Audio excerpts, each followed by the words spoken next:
السلام علیکم ناظرین، آج میں مائری کی 35ویں قسط کا احوال لے کے آپ کے سامنے حاضر ہوئی ہوں، جو کہ دن بدن بہت زیادہ انٹرسٹنگ اور ایکسائٹنگ ہوتی جا رہی ہے، کیونکہ اب سب کی اصلیتیں کھل کے سامنے آنے لگی ہیں۔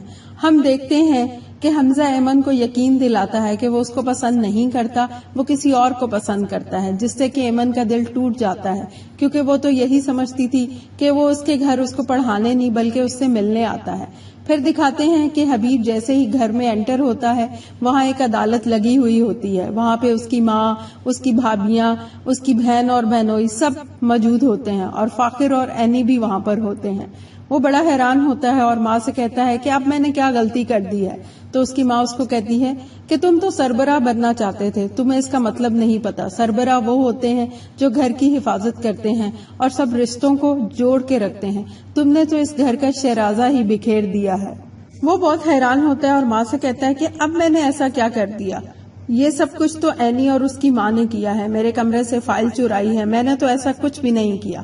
اور پھر فاخر اس کو بتاتا ہے کہ اکاؤنٹس ہم نے چیک کیے ہیں، اس میں 10 لاکھ کا ڈیفرنس آ رہا ہے اور یہ ڈپازٹ سلپ اس کے کپڑوں سے ملی ہے، لیکن وہ بھی حیران پریشان رہ جاتا ہے۔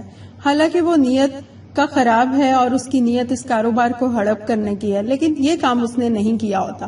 پھر ہم دیکھتے ہیں کہ وہاں پہ بیٹھے ہوا فراز آنکھوں سے سائقہ کو اشارہ کرتا ہے کہ وہ چپ رہے، لیکن سائقہ وہاں سے اٹھ کے خاموشی سے چلی جاتی ہے اور وہ فائل جس کا ڈھنڈورا مچا ہوا ہوتا ہے اٹھا کر لے آتی ہے اور آ کر ماں کو کہتی ہے کہ یہ ہے وہ فائل جو کہ اتنی دیر سے غائب تھی۔ تو سارے بہت حیران ہوتے ہیں۔ پھر وہ کام کرنے والی کو بلاتی ہے اور اس سے پوچھتی ہے کہ تمہیں یہ فائل کہاں سے ملی؟ تو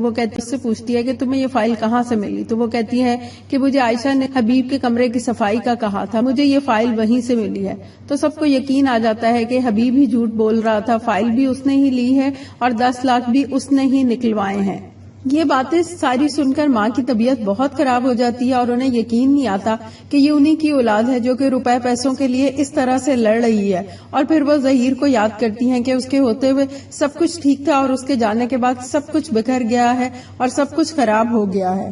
پھر اگلے سین میں ہم دیکھتے ہیں کہ اینی فاخر کو کہتی ہے کہ میں مانتی ہوں کہ میرے ابا کی نیت صحیح نہیں ہے اور وہ یہ کاروبار لے لینا چاہتے ہیں، لیکن مجھے لگتا ہے کہ یہ 10 لاکھ انہوں نے نہیں چرائے ہیں، کیونکہ ان کی آنکھیں میں نے دیکھی تھی، وہ جھوٹ نہیں بول رہے تھے۔ لیکن فاخر کہتا ہے کہ نہیں، فائل بھی تو ان کے کمرے سے ملی ہے، یہ پیسے بھی انہوں نے ہی لیے ہیں۔ لیکن اینی پھر اس کو بتاتی ہے کہ جب میں کپڑے لینے وہاں گئی تو وہاں پہ فراز پھپھا بھی تھے، جن کو دیکھ کے میں بہت حیران ہوئی، مجھے تو ایسا لگتا ہے کہ یہ شاید ان کا کچھ کیا دھرا ہے۔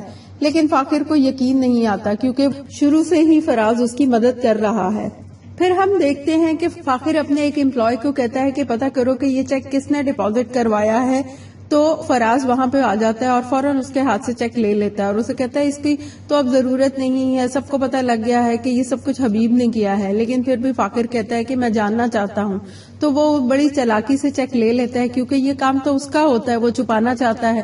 وہ کہتا ہے ہاں میں سب کچھ پتہ کر دوں گا، یہ تمہیں فکر کرنے کی کوئی ضرورت نہیں ہے۔ تو ناظرین، اگلی قسط کے پرومو میں ہم دیکھتے ہیں کہ فراز اپنی بیوی سے بہت لڑتا ہے اور اس کو کہتا ہے تم یہیں پہ بیٹھی رہو، سڑتی رہو اور یہیں پہ رہو کیونکہ تم نے سارا بنا بنایا کھیل بگاڑ دیا ہے۔ لیکن سائقہ اس کو کہتی ہے کہ تم جو کچھ کر رہے تھے تم اچھا نہیں کر رہے تھے۔ فراز کہتا ہے کہ سب کچھ ہمارے ہاتھ آ رہا تھا، اب ٹھیک ہے تم ایسے ہی رہو، یہاں پہ نوکر بن کے ہی رہو۔ وہ کہتی ہے میں کیوں یہاں پہ رہوں گی، یہ تمہارا فرض ہے کہ تم نوکری کرو اور اچھا سا گھر لو، میں تاکہ وہاں جا کے رہوں۔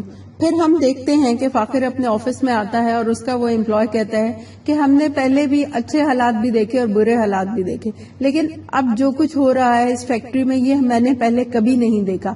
تو یہ سن کے فاخر بہت زیادہ پریشان ہو جاتا ہے۔